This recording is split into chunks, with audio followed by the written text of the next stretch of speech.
اور مجھے عمدہ طریقے سے مطلب یہ مکہ سے رخصت کر دے،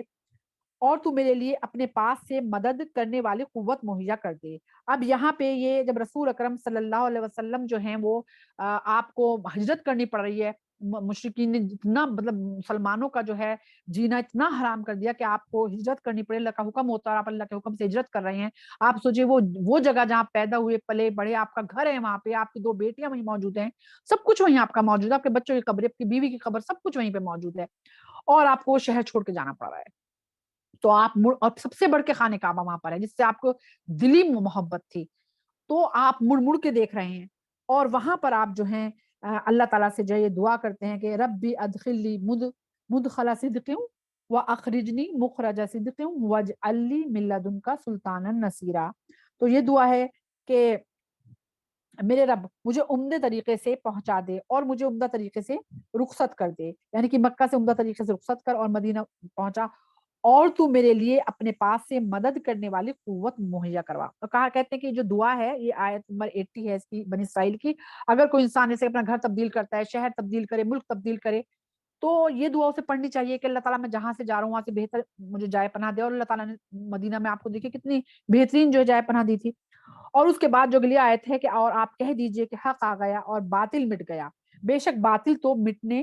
کے لیے ہی ہوتا ہے۔ یہ کہتے ہیں کہ اللہ تعالیٰ نے رسول اکرم صلی اللہ علیہ وسلم کو یہ ایک بشارت دے دی تھی، کس چیز کی؟ کہ یعنی کہ آپ مکہ کو فتح کریں گے، آپ مکہ کو فتح کریں گے، اور پھر جو ہے مطلب مکہ کو فتح کریں گے اور یہاں آئیں گے اور باطل کو ختم کریں گے۔ اور جب رسول اکرم صلی اللہ علیہ وسلم نے جب مکہ آئے، مکہ فتح ہوا، فاتح کی حیثیت سے آپ اندر آئے، تو آپ خانہ کعبہ میں جو 360 بت تھے، تو آپ ان کو جو ہے اپنی جو چھڑی تھی اس سے توڑتے جا رہے ہیں، اور یہ جو آیت یہ والی ہے یہ پڑھتے جا رہے ہیں کہ قل جاء الحق وزهق الباطل ان الباطل کان زہوقا۔ آپ یہ دعائیں پڑھتے جا رہے ہیں کہ حق آ گیا اور باطل مٹ گیا، بے شک باطل تو مٹنے کی چیز ہی ہوتی ہے۔ تو یہ دعا جو آپ پڑھتے جا رہے ہیں تو یہ اس وقت کی ہے۔ اور ہم قرآن میں بعض ایسی چیزیں نازل کرتے ہیں جو مومنوں کو شفا دینے والی اور ان کے لیے باعث رحمت ہوتی ہیں، اور ظالموں کے لیے خسارے میں اضافہ کر دیتی ہیں۔ تو یہ چیز جو ہے اسے مطلب آیت شفا بھی کہا گیا ہے، اس آیت کو جو بنی اسرائیل کی آیت نمبر جو ہے کس میں ہے، یہ 82 میں، 82 ہے یہ آیت نمبر، اسے آیت شفا کہا گیا ہے۔ ویسے تو دیکھیے پورا قرآن ہی شفا ہے، اور سورہ فاتحہ کے بارے میں کہا گیا ہے کہ اگر 7 بار اسے پڑھ کے دم کیا جائے، ہر مرض سے جو ہے اس میں جو شفا ہے، اور جادو تک سے اور سحر تک سے، اور یہاں تک کوئی زہریلا جانور یا کیڑا بھی کاٹ لینا تو اس سے بھی اس میں شفا ہے۔ لیکن خاص طور سے کچھ آیت ایسی ہیں قرآن میں جنہیں کہا ہی گیا ہے کہ آیت شفا ہیں، جیسے کہ یہ آیت بنی اسرائیل کی آیت نمبر 82 ہے۔ اس کے علاوہ سورہ توبہ کی جو ہے آیت نمبر 14 ہے، سورہ یونس کی آیت نمبر 57 ہے، سورہ نحل کی آیت نمبر 69 ہے، سورہ شورا کی آیت نمبر 80، اور سورہ حامیم سجدہ کی جو ہے آیت نمبر 44 ہے۔ ان آیت شفا کہا گیا ہے۔ اور جب ہم انسان کو نعمت دیتے ہیں تو منہ پھیر لیتا ہے اور بندگی سے دور ہو جاتا ہے، اور جب اسے تکلیف پہنچتی ہے تو وہ نا امید ہو جاتا ہے۔ یعنی کہ انسان کو کہا گیا ہے، خاص طور سے مشرکوں کو کہا جا رہا ہے کہ جب ان کو اللہ تعالیٰ نعمتیں دیتے ہیں تو وہ سوچتے ہیں کہ ہم نے خود کمائی ہیں، یعنی کہ کوئی اللہ کا شکر نہیں ہوتا، کوئی شکر نہیں کرنے والے ہوتے، وہ سوچتے ہیں کہ یہ تو ہمیں ملنی تھی، ٹھیک ہے، اور شکر بھی کرتے ہیں تو اللہ تعالیٰ کے جو انہوں نے شریک بنائے ہوئے ان کا کرتے ہیں۔ اور آج بھی یہی حال ہے، اگر آج وہ تو مشرک تھے، آج ہم مسلمانوں کو دیکھیں کہ جب اللہ تعالیٰ کی نعمتیں ان آ رہی ہوتی ہیں تو وہ اس وقت بھولے ہوئے ہوتے ہیں، اللہ کو مگن ہوتے ہیں ان نعمتوں میں کہ مال ہے، دولت ہے، عہدہ ہے، بھول جاتے ہیں اللہ تعالیٰ، کوئی شکر ادا نہیں کرتے۔ ہاں جب پریشانی آتی ہے تب اللہ تعالیٰ یاد آتے ہیں، اور جب اسے تکلیف پہنچتی ہے تو نا امید ہو جاتا ہے مشرک، یعنی کہ جب تکلیفیں پہنچتی ہیں تو پوری طرح سے نا امید ہو جاتا ہے کہ ہائے یہ میرے ساتھ کیوں ہو گیا، اللہ تعالیٰ نے یہ میرے ساتھ کیوں کر دیا ہے، تو پھر وہ جو ہے اس طرح کی باتیں کرتا ہے۔ لیکن مومن جو ہے اس کا معاملہ الگ ہے، جب اللہ تعالیٰ نوازتا ہے تو وہ شکر ادا کرتا ہے، اور جب اللہ تعالیٰ نعمتوں سے محروم کر دیتا ہے تو وہ صبر کرتا ہے، یعنی کہ ہر حال میں اس کا فائدہ ہی فائدہ ہے، شکر کرتا ہے تب اجر، اور صبر کرتا ہے تو تب اجر۔ آپ کہہ دیجئے کہ ہر شخص اپنے طریقے کے مطابق عمل کرتا ہے، بس آپ کا رب خوب جانتا ہے کہ سب سے زیادہ سیدھی راہ کون سی ہے۔ اب یہ جو چیز ہے نا، یہ دیکھیں ابھی صبح ہی میں اپنی ایک بات کر رہی تھی بہن سے، تو دیکھیں دنیا کے اندر بہت کم لوگ ایسے ہیں، دہریہ کہتے ہیں، کمیونسٹ جن کو کہتے ہیں، جو کسی بھی دین کو نہیں مانتے۔ ہر انسان نہیں تو کسی نہ کسی دین پر ہے، وہ چاہے غلط ہے چاہے صحیح ہے، لیکن کسی نہ کسی دین پہ عمل کرتا ہے، کوئی نہ کوئی اس کی ایک طاقت ہے جسے وہ رب مانتا ہے اپنا، ٹھیک ہے، وہ چاہے مشرک ہو چاہے وہ